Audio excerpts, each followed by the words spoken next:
Hello दोस्तों, आप सभी का स्वागत है मेरे YouTube चैनल पे। आज की इस वीडियो में हम बात करने वाले हैं कोल इंडिया के फाइनेंशियल ईयर 2026 के प्रोडक्शन टारगेट के बारे में।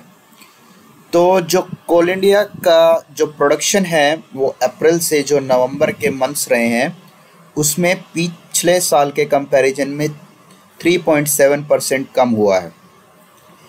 तो जबकि टारगेट जो है पिछले साल के कंपैरिजन में इस बार ज़्यादा सेट किया गया है। पिछली बार का जो कोल इंडिया का प्रोडक्शन टारगेट था वो 838 मिलियन टन था, लेकिन इस बार उसको बढ़ाकर इस फाइनेंशियल ईयर के लिए 875 मेट्रिक टन यानी कि मिलियन टन रखा गया है। अब अगर बात करें कि ये टारगेट ये जो प्रोडक्शन है पिछले साल के कंपैरिजन में इस पीरियड में 3.7% कम है। यानी कि पिछले साल इसी पीरियड में अगर कोल इंडिया ने जितना प्रोडक्शन किया था वो 471 मिलियन टन था, लेकिन इस साल ये 453.5 मिलियन टन किया है। तो इससे इस बात पर ये सवाल उठने लगे हैं कि क्या कोल इंडिया इस फाइनेंशियल ईयर में जो प्रोडक्शन टारगेट है उसको मीट कर पाएगा या नहीं कर पाएगा। हालांकि पिछले साल भी कोल इंडिया ने अपना जो प्रोडक्शन टारगेट था उसको मिस कर दिया था।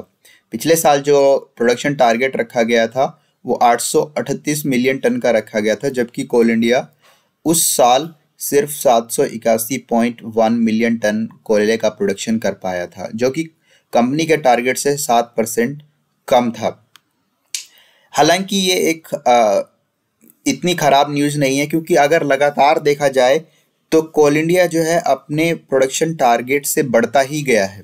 हर साल उसने एक नया माइलस्टोन सेट किया है, चाहे वो उसको अचीव कर पाया हो या नहीं, बट वो अपने पिछले साल के टारगेट से हमेशा आगे ही गया है।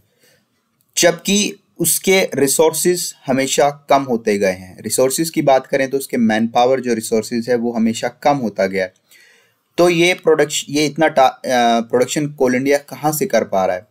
तो ये आ रहा है बहुत सारी जो आउटसोर्स्ड माइंस हैं, उसके बाद जो एमडीओ जो प्रोजेक्ट्स आए हैं उनसे ये टारगेट कोल इंडिया अचीव करने में सफल रहा है।